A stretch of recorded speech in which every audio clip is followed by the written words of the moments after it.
Class 8 Bihar board गणित की नई पुस्तक जिसमें प्रश्नावली है पहला 1.1 जिसमें हमें टोटल 2 सवाल हल करने हैं। आइए प्रारंभ करते हैं।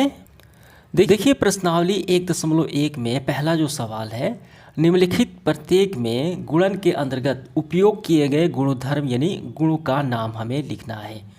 तो यहाँ पे 3 प्रश्न है, ठीक है। और ये सब क्या है, ये गुणन है, ठीक है। यहाँ पे गुणा है, यहाँ पे यानी तीनों में गुणा का गुणधर्म अप्लाई किया गया है। तो हमें ये बताना है कि कौन सा गुणधर्म इसमें अप्लाई किया गया है, ठीक है, इन तीनों सवालों में। देखिए पहले में क्या है, यहाँ पे -4/5 गुणा 1 से किया गया है, ये हो गया LHS, और बराबर के उस तरफ RHS। और फिर यहाँ पे 1 से गुणा किया गया है, फिर वही चीज़ -4/5। तो इक्वल यानी बराबर में क्या आ गया, -4/5, यानी यही चीज़ आ गया। यानी 4/5 को 1 से गुणा किया जाए तो वही चीज़ प्राप्त हो जाता है, ठीक है। तो इस गुण को जो गुणा किया गया, इस गुणन को किस गुणधर्म के अंतर्गत रखा जाएगा, यानी इसका क्या नाम है इस गुणधर्म का, ये बताना है। तो देखिए इस गुणधर्म का नाम है गुणात्मक तत्समक, ठीक है। तो इसमें होता क्या है, एक स्थान पे है -4/5, इसको 1 से गुणा किया गया LHS में, और फिर इसको फिर 1 से गुणा किया गया RHS में, तो वही प्राप्त हो गया, यानी A ही प्राप्त हो गया, ठीक है। तो यहाँ पे वही बात है, एक स्थान पे क्या है -4/5 और 1 से गुणा किया गया, RHS में 1 को आगे रखा गया, फिर 4/5 यानी 1 से A है, ठीक है, इसको गुणा किया गया, तो फिर वही प्राप्त हुआ -4/5 यानी A प्राप्त हुआ, ठीक। तो इस गुणधर्म का नाम है गुणात्मक तत्समक। तो हमें यही लिख देना है, यानी इस तरीके से आप समझ सकते हैं। इसका उत्तर हम ऐसे लिखेंगे, यहाँ दिए गए गुणन में गुणात्मक तत्समक का उपयोग हुआ है, जहाँ a बराबर -4 × 1 ये हो गया इक्वल 1 × a इक्वल a, यानी a प्राप्त हुआ, ठीक है। किसी भी संख्या से 1 से गुणा कर दिया जाए तो भी वही संख्या प्राप्त हो जाती है, कहने का मतलब यही है। तो ये आपको पूरा यहाँ तक उत्तर कर लेना है। क्लियर हुआ, समझ में आ गया। चलिए इसके बाद दूसरे में देखते हैं, अब इसमें कौन सा गुणधर्म प्रयोग किया गया है। तो यहाँ पे गौर कीजिए, यहाँ पे है -13/17 गुणा -2/7 गुणा हो गया LHS में, और RHS में देखिए -2/7 गुणा -13/17, यानी इसको A माना जाए तो इसको B मान लेते हैं, ठीक है। और फिर यहाँ पे देखिए ये B है, तो फिर B गुणा A। तो यहाँ पे क्या हो रहा है, यहाँ पे A × B, ठीक है, यानी इनका क्रम बदल गया, AB फिर B है, तो ये गुणा का कौन सा हो गया, ये गुणा का क्रम विनिमयता हो गया। क्लियर हुआ, समझ में आ गया। A गुना B करे गुणा, जो भी मान आएगा वो इक्वल होगा B गुना A, ये दोनों मान आपस में बराबर होते हैं, यानी इनके क्रम को, इनके स्थान को बदल के गुणा करने पर समान मान आते हैं। ये कहा जाता है गुणन की क्रम विनिमयता, ठीक है। तो ये रहा, यही है गुणधर्म यहाँ पे।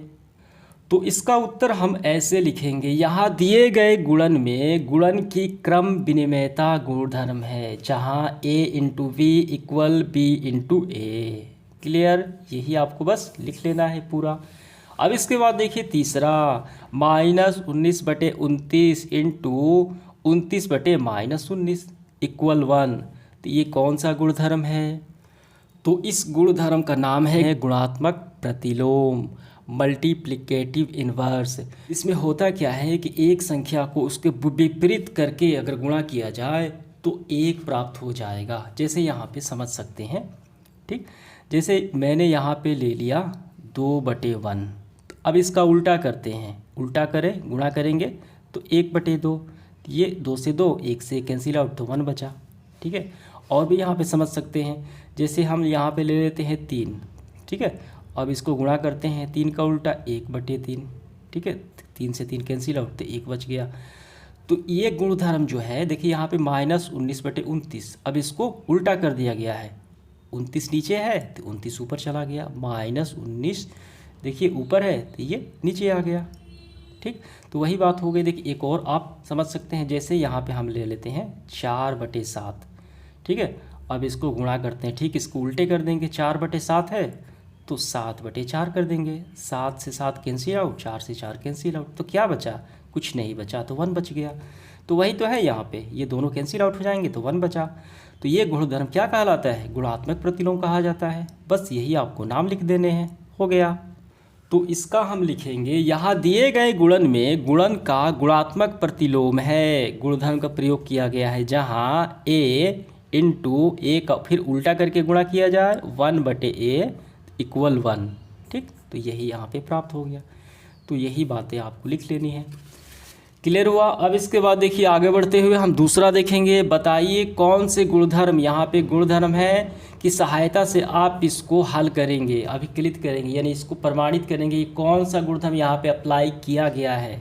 ठीक है, देखिए यहाँ पे ये काफ़ी आसान है। इसको 1/3 जिसके हम इसको मान लेते हैं a, ठीक, और इसको b और इसको c, ठीक, और बराबर इस साइड भी है, वही बात है। तो यहाँ पर भी हम अगर करते हैं a, b और c, ठीक है। 1/3 को हमने a माना, ध्यान देना है आपको। फिर यहाँ पे 1/3 को a है, तो यहाँ पे समझिए, यहाँ पे 1/3 a बाहर हो गया, तो एक साथ कौन सा है? b × c है, b और c है। b को माना 6, c को माना 4/3, तो a बाहर है, b × c एक साथ है। अब फिर यहाँ पे देखिए a और b एक साथ हो गए और यहाँ पे c बाहर है, ठीक। तो ये कौन सा गुणधर्म इसे कहा जाता है? तो इस प्रकार के गुणधर्म को कहा जाता है गुणन का सहचर्य गुण। देखिए यहाँ पे ठीक वही बात यहाँ पे है, ठीक है, बस इसको आगे कर दिया गया है। a × b × c, और a और b एक साथ, c बाहर। अगर इनको हम सॉल्व करें LHS और इसको सॉल्व करें तो दोनों के मान बराबर आ जाएंगे, यानी इनके स्थान को बदल के गुणा किया जाए तो कोई फ़र्क नहीं पड़ता, बराबर ही मान आएंगे। समझ में आ गया? तो बस हमें इस गुणधर्म का नाम बताना है, तो गुणन का सहचर्य गुणधर्म।